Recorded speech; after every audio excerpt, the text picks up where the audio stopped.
Welcome back to Babbling by the Brook. I'm Mark Hoebee, Paper Mill's producing artistic director. You know, it's hard to believe that it was 5 years ago this month that we started rehearsals for the world premiere of the completely original musical Bandstand. That production, helmed by Andy Blankenbuehler and featuring an amazing company of actors, was truly a momentous chapter in Paper Mill's history. We are so proud that the show transferred to Broadway, winning Tony and Drama Desk Awards, then touring the country, and eventually being filmed for the big screen. The creative minds who dreamed up Bandstand have penned a new musical, Bruce, which Paper Mill will be producing. I'm honored to welcome the incredibly talented duo, Richard Oberacker and Robert Taylor. Hey guys, how are you? Great. How are you, Mark? I'm good. It's so good to see you. It looks like you're in Las Vegas.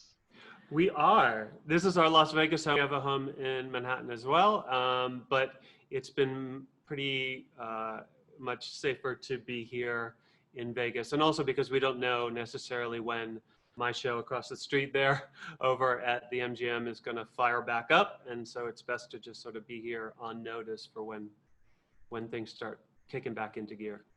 Well, it's a beautiful place to be. I was just there a little over a year ago in Vegas. It was great. A lot of, we had breakfast. We did have breakfast at Bouchon. That was lovely. It was really great. So, let's back up. We know each other. We met on Bandstand, but you have careers. You just mentioned, Richard, about Ka, right? The Cirque du Soleil show and your position there is what? Conductor. I've been the conductor of Ka from its creation, actually, all the way back. We just, right before the shutdown, we celebrated our 15th anniversary of performances. Wow. But I was actually part of the project a full year before the first audiences saw it. So the creation all the way back in Montreal. And Rob, you jump between, I guess, your two homes in Vegas and New York because you're a musician as well.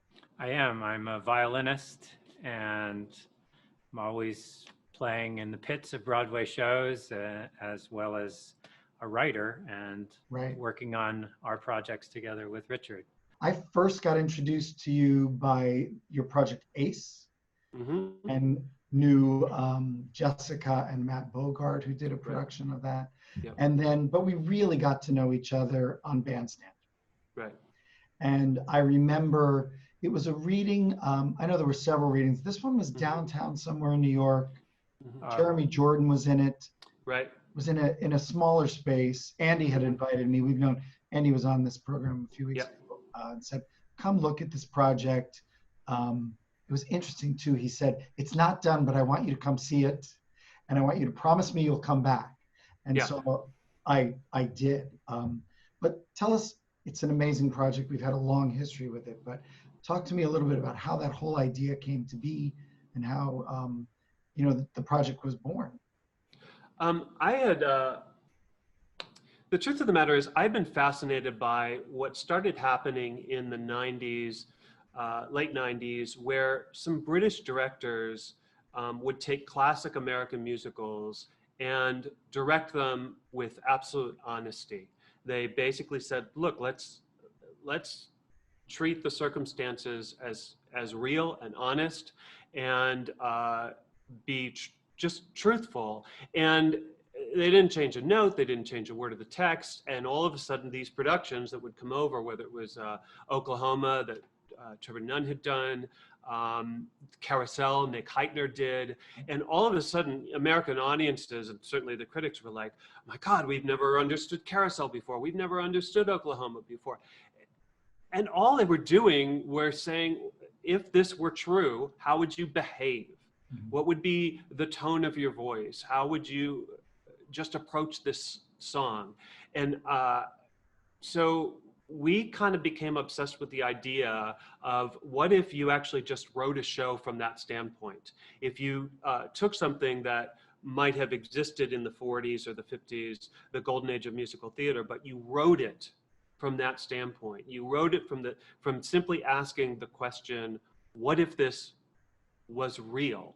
If this circumstance was real, how would soldiers coming back from the war actually behave? How would they actually talk? And we both are old enough to have parents and grandparents who lived through those periods, and they didn't talk anything like people talk in the movies that are from that period or the musicals. They talked like we do now. Their language was coarse. They had the same desires and fears and angers and crises, personal crises, emotional crises that we have today. That's universal. And so we just kind of started playing with the general thesis, almost like writing a thesis paper. What if it was real? What if coming home from the war, if you had looked at On the Town, for example, you know, 3 soldiers on leave from World War II, and you just said, well, how would they really behave 24 hours in Manhattan? What would their speech patterns really be like? And that led us to beginning to build this story of these gentlemen coming home and dealing with the United States of America at that time. My family's from Cleveland as well, right in the, you know, the heart, what we call the heartland of the U.S. And that was another conscious decision to basically say, look, instead of shiny New York or glitzy Hollywood, what was happening in the center of the country? So every aspect of creating this musical was taking the 180 approach from what MGM musicals would have done with it and said, what's the reality of it?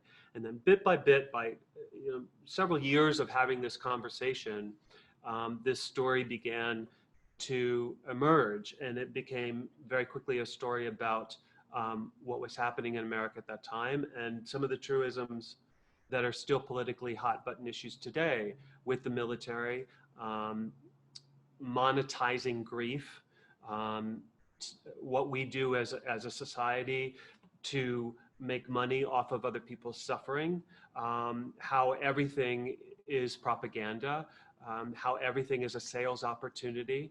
And underneath it are real human beings who just want their real story told, and not to be used for somebody else's propaganda or somebody else's money-making or political agenda. Or political agenda. Right. And the thing, all of that is so true, and that is the depth, I think, of the show, and why it, I think, touches people so deeply. There's a real reality about it. But on top of that, I remember the difference between that first reading and then I went to a second sort of workshop that was at Lincoln Center, was layering on the concept that these vets who'd returned home as a part of their own therapy, and to deal with what we know now as PTSD, right? And assimilating back into society when they were given no tools to do that, just say, show up and pretend everything is fine. They create this band together. And that becomes so pivotal to their journey. And then you, creative team, were asked to find actors to deliver not only the storylines you're talking about, but also to play the music live in that swing style. Right. And both of us being musicians, it was absolutely critical for us that you didn't see any miming on stage of playing. We wanted to make sure in BANDSTAND that everything you were seeing was as honest and truthful as the story itself. And so these guys had to really play the instruments and not just play them, they had to kill it on the instruments. I mean, they had to be killer swing jazz musicians. But they had to form a band. And one of the things that, as we were introducing ourselves, Rob, myself as well, but Rob is really down in the pits.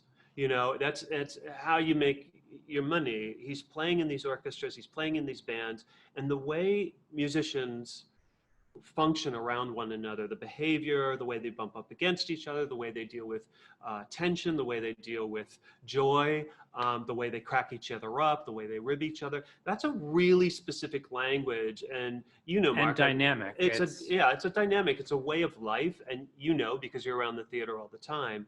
And there's something really super cool about being able to give an audience or anybody an inside look at a private club. How do these people really function? And so that was something that making sure that the actors could actually play their instruments and then form a band informed the writing. Like every day they would do something as actors that had morphed into their characters. The way they would talk to each other as they would rehearse, we would be like, write that down. Like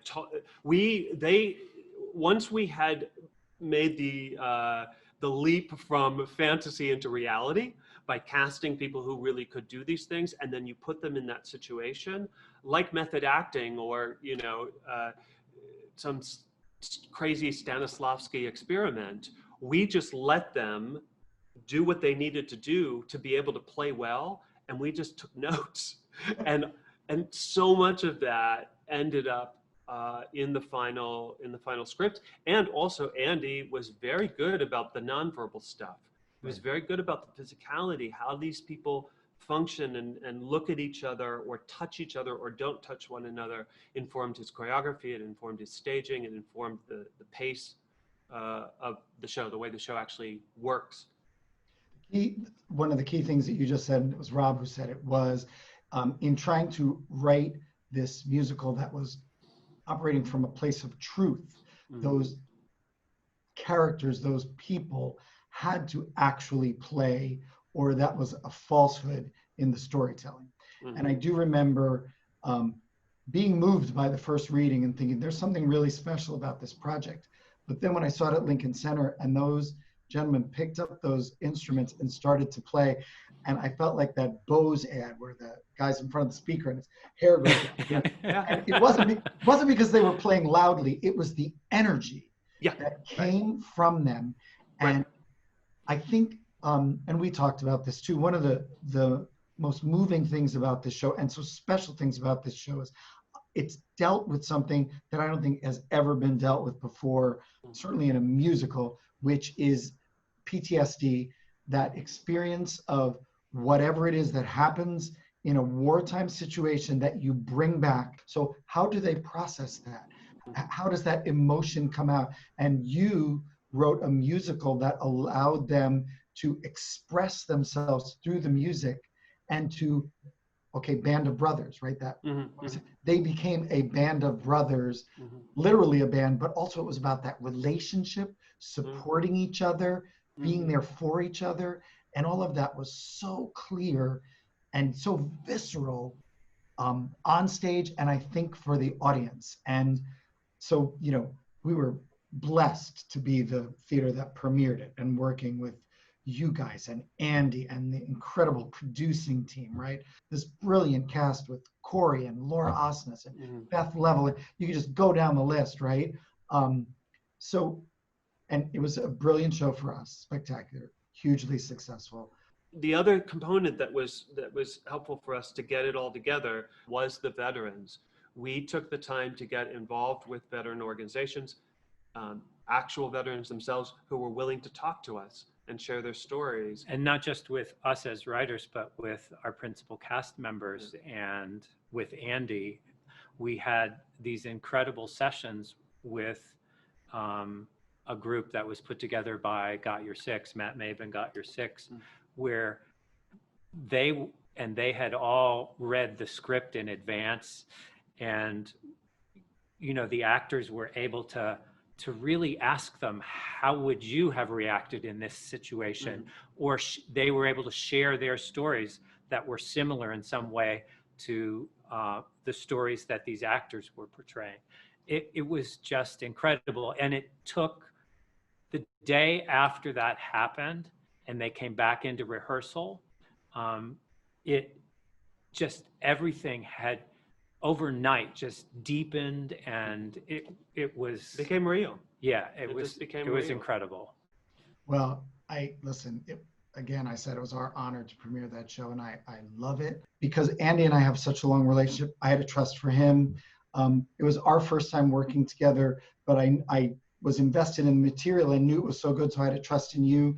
Trust is so important when you're shaping the delicate moments of any musical. And you know, we were blessed too that the show got picked up and moved into New York. You know, it unfortunately, I think, got swallowed up in a season of too many shows. But the amazing thing about it is it had a national tour, right? Yeah. This brilliant digital capture, so it will live forever. And your work and Andy's work, just two things. The one moment that Andy added, which was that silent ballet where the veterans were walking around and another vet, presumably a lost buddy, was shadowing them and weighing on them, the memory and all of that, just a beautiful visual. And then I remember the moment in New York, which was created after the show left for us, of getting the piano to center stage with the guys pushing it, that whether or not it meant to be that, seemed like Iwo Jima, that statue we all know of them raising the flag, and immediately you're brought into that moment in such a truthful way. It was beautiful. But and I want to say, Andy had been playing around with that idea on his own, and we came into rehearsal in New York, and he said, "Okay, there's something I want to show you." So he built it without us. We had no idea what we were about to see, and we couldn't speak after we saw it. It just was one of those moments that completely took your breath away and choked you up, and it was like watching everything you had dreamed of about your show watching it all crystallize in an instant into that gesture. Well, that it's when it works, when all those pieces come together and it works beautifully. And that was one of the moments in that show. But for me, that whole project, everybody on the team, it was so brilliant. But talk about trust. So then looking forward, then fast forward and I get a call. Richard, I think you called me. It was me. Yeah, I called me up and said, "Hey, we're working on something. Could I, send you something on the sly? Would you take a look at it?" And I read it in like a few hours and called you back and I said, "Oh my gosh, this is an amazing project. What is it? What are you doing? And how can Paper Mill be involved?" So let's talk about that. Well, I did slip it to you before pretty much anybody, because we had had such a good, relationship on Bandstand. And this project is called Bruce. And tell the lovely people at home what Bruce is about, Mr. Taylor. Well, it's actually about a real series of events that took place in the mid-1970s. 1974. When this young 26-year-old, originally 25-year-old when it first began, no-name director was handed the best-selling novel in America to turn into a major motion picture. And after invading this sleepy little fishing island off the coast of Cape Cod and running into obstacle after obstacle and a hostile locals and a star of the picture, a mechanical star of the picture named Bruce that absolutely refused to function, we ended up with the first summer blockbuster ever, known as Jaws, and the career of Steven Spielberg. And so this is about how that movie was made, how it came into being, and how Steven Spielberg became Steven Spielberg. And actually, just so people are clear, it's not a musical version of Jaws the movie. It is based on the Jaws log. Yeah. Oh. It's based on this little book by Carl Gottlieb. And Carl is he was the screenwriter for the project. And he became the screenwriter by a series of really crazy things that happened behind the scenes. And he was also then cast in a small role. He's the newspaper editor. You always see him kind of shadowing the mayor of Amity, which now, given what's happening in the world, as a character has become kind of a famous meme. But Carl's in the picture, and he wrote the screenplay. He shares credit with Peter Benchley, who wrote the original novel. And he wrote this book, The Jaws Log, within a matter of months after wrapping finished.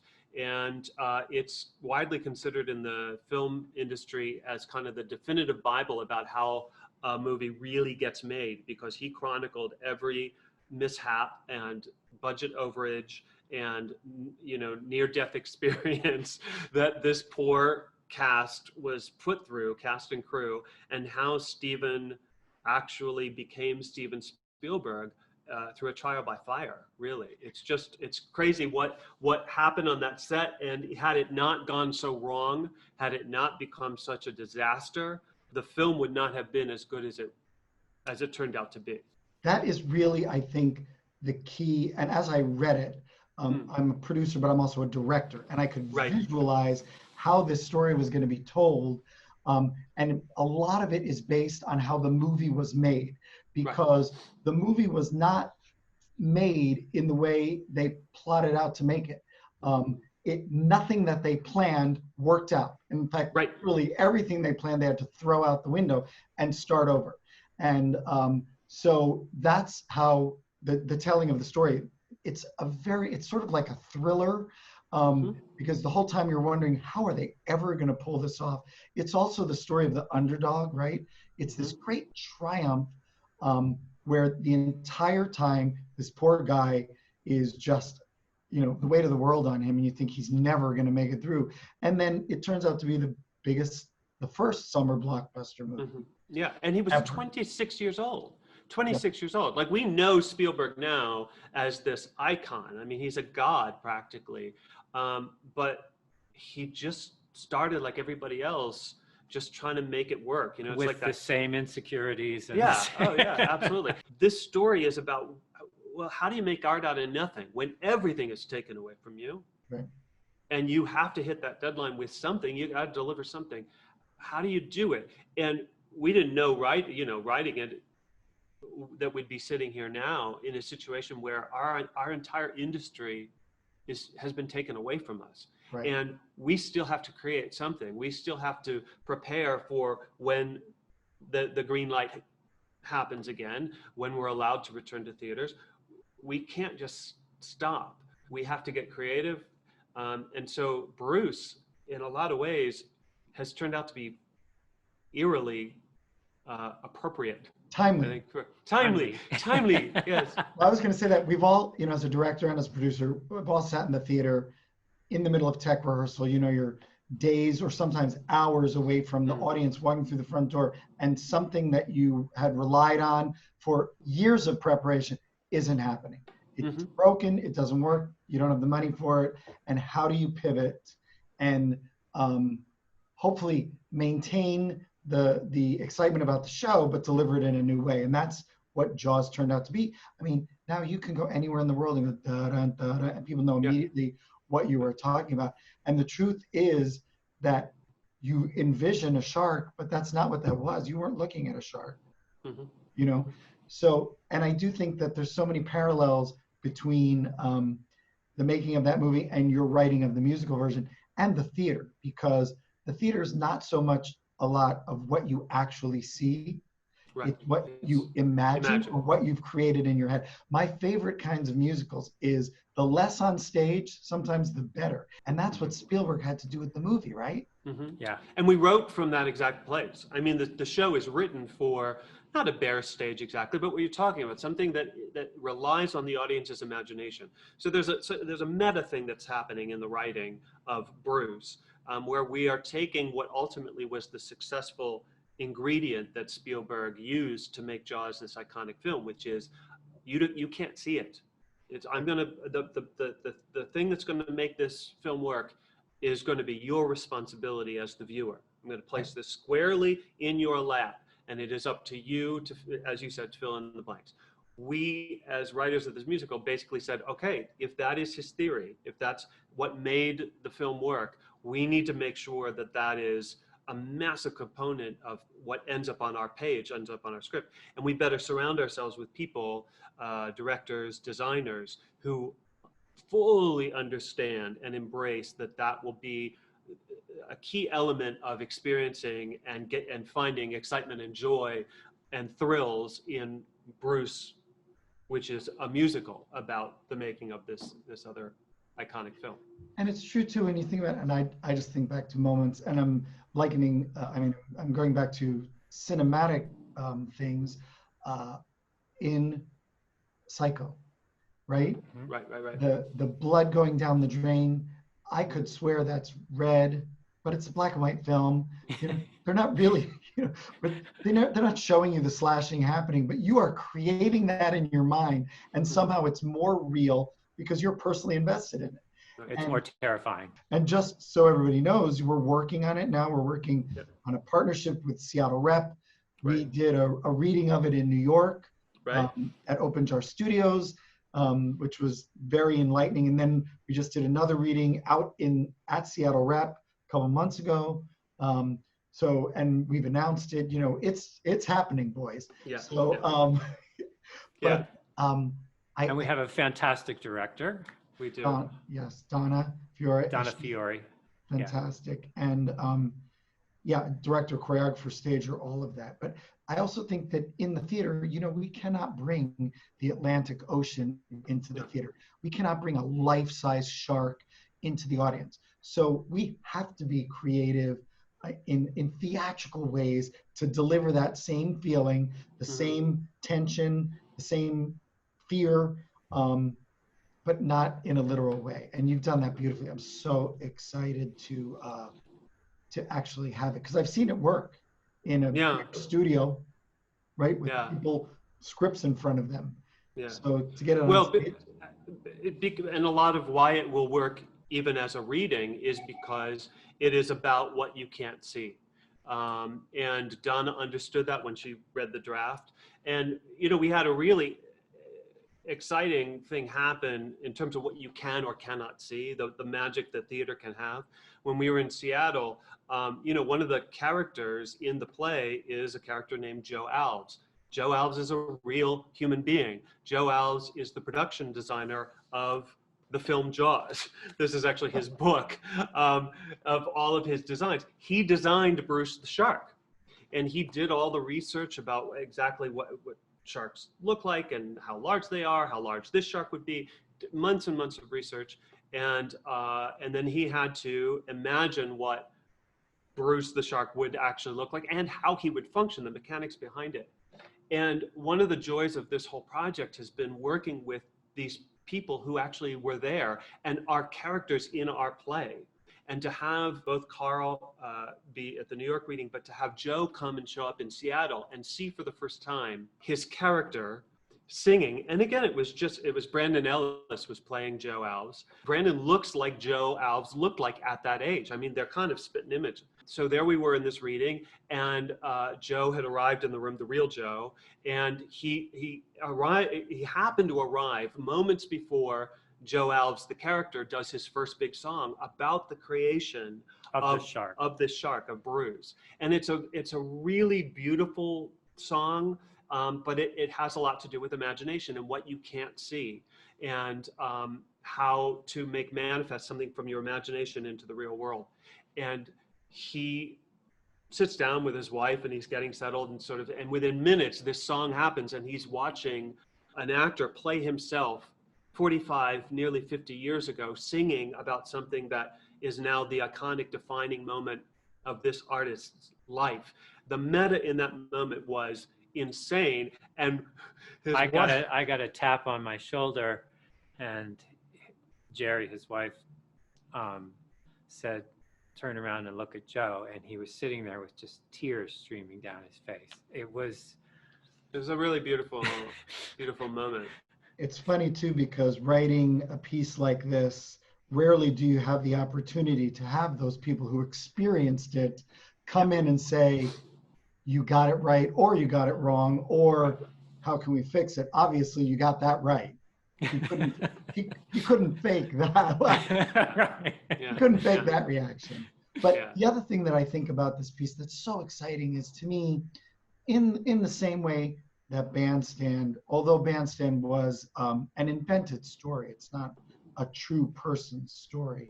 The reality in what happens to those people, and I'm calling them people, not characters, in that moment transcends that moment, right? That it's relatable. There's many people in unfortunately many coming back from many wars who have had to deal with these same kind of situations, and working through those problems. That musical speaks to them. The same thing with Bruce, to me, is yes, it's very specific about Carl and Steven Spielberg and Giles and all of that, but the bigger story is what Rob talked about, saying, you know, Steven, with all these insecurities, a young guy starting out, having this huge opportunity in front of him that he knows if he blows, that could be the end of his career, right? You never think at that moment, this could make me. You think this is going to be the end of it for me. And, right. Right? Exactly. No one thinks to the other end, right? But you just have to work through it. And we've all had that in our lives, right? We've all been, and sometimes it's not related to youth. It's just related to being a new experience, and how do you solve and conquer it. And that, I think, the underdog, the triumph, is the universal message of Bruce that's so exciting. And you know, again, we hope it begins in Seattle, comes here, moves to New York, and then maybe they'll make the film version of the musical version of the making of the film. Exactly right. Yeah. So far, we've been really lucky. I mean, it's been a series of, for as much went wrong on the making of Jaws that made it so right, so far with Bruce, things have gone pretty right. You know, we had not only just like slipping the draft to you and having you say conference call time, which was an enormous gift. We don't take that lightly, but the idea having to hunt down Carl Gottlieb with this crazy idea, going out to LA and sitting in the lobby of the Roosevelt Hollywood Hotel across from the Grauman's Chinese. I mean, it doesn't get more cliche than that. And sitting down, he doesn't know me, and I knew who he was, but I'd never met him, and have to pitch Hollywood style this crazy idea of a musical version of his book about the making. And his face just lit up. He just got it. He saw how kooky it was, how left of center it was, how outrageously creative it was, and he said yes on the spot. And then I left that hotel lobby and called Rob, and I was like, we got it. I mean, now we had to negotiate terms, of course that happens, but those terms were negotiated in record time. And then we had, as we sat about to write it, Rob and I both like to have dress molds in our mind. Like we pick an actor that we know would be the person that we could open the show with on Broadway. Most of them we've never met, we're just fangirls of. And when we were thinking about who would be a musical theater version of Steven Spielberg at age 26, the person that came to mind was Adam Chandler Barad. He looks like him, he sounds like him, his energy is how Steven was if you look at old video of Steven at that time. And so we wrote the role and composed it to Adam. Never met the guy, never met him. And so when it came time to do the demo, I got a hold of his email address through a friend, and I cold emailed him, and I was like, you don't know me? This is a little crazy, but would you go into a studio and do a demo for this thing? And once he figured out what it was and heard the material, he was like, yes, please. And he went into the studio, and just like the first song he actually recorded for us was Spielberg's first big I Want number, called Final Cut. He killed it. He taught me things about the number I didn't even know, which was amazing. And then when it came time to do the reading in New York, which Paper Mill sponsored and you helped organize and make happen. With Tom Speed. With Tom and his group, Merry Band of Mischief Makers. We called up Adam and we were like, hey, would you actually read the role? And he was like, I'm there. And he was available. And then when it came time to go out to Seattle, for the workshop, he was there as well. He was there, yeah. Seattle was like, whatever it takes financially, we'll make that happen.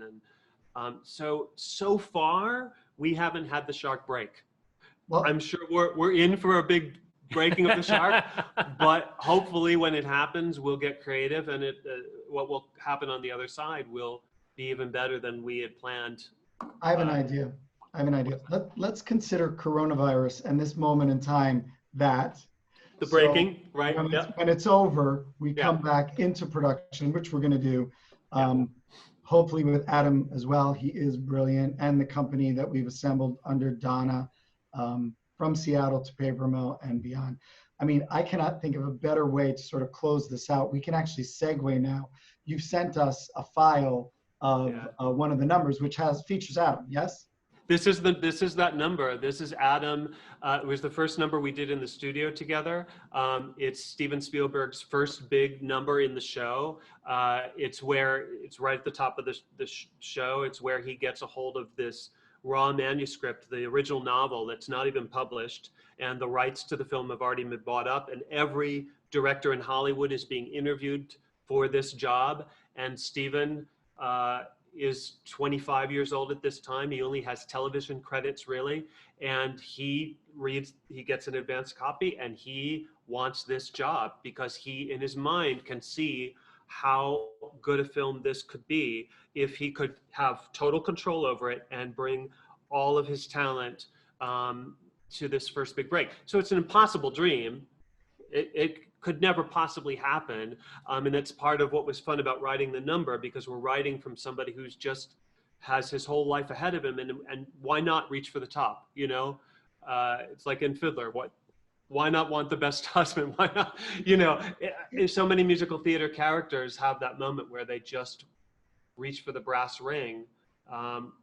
And that's this number. It's called Final Cut. And sometimes you get it. Well, listen, I feel like I caught the brass ring meeting you both. Thank you. And working with you on Bandstand. I so look forward to bringing Bruce to our stage. And thank you for spending this time with us. And thank you. We'll see you very soon. And we're going to share some of the show with our audience right now. Holy mackerel. Holy sh**. I think possibly this is it. I think this could be the big one.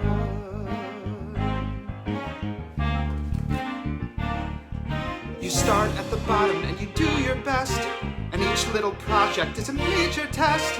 Then you just earn their trust a little more. Prove you can take a story in your mind and make something folks can really get behind. In each frame, can you claim a little more freedom to fly? Sure, I'll take your notes, but give me freedom to try something that promotes a different way to say what I have to say.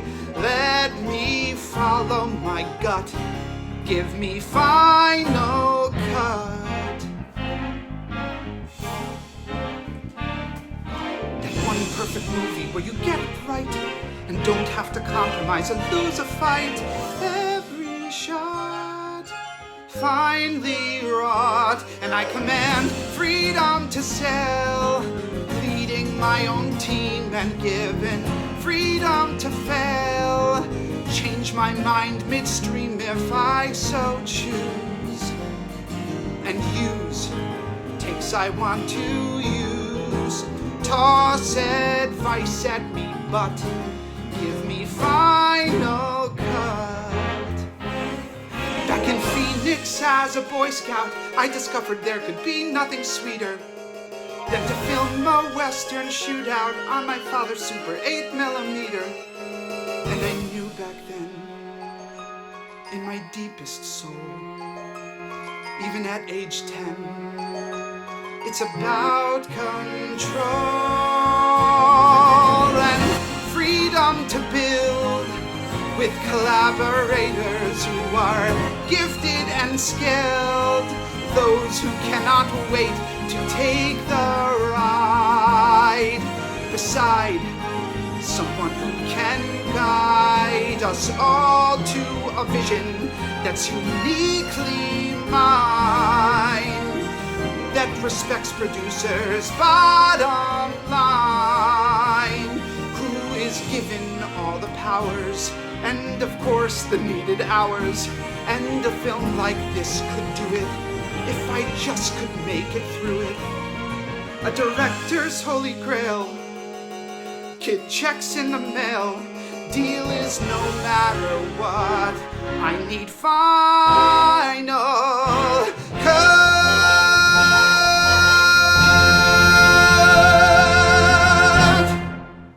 I hope you enjoyed that little snippet from Bruce. We are so excited and can't wait to have the entire production on our stage.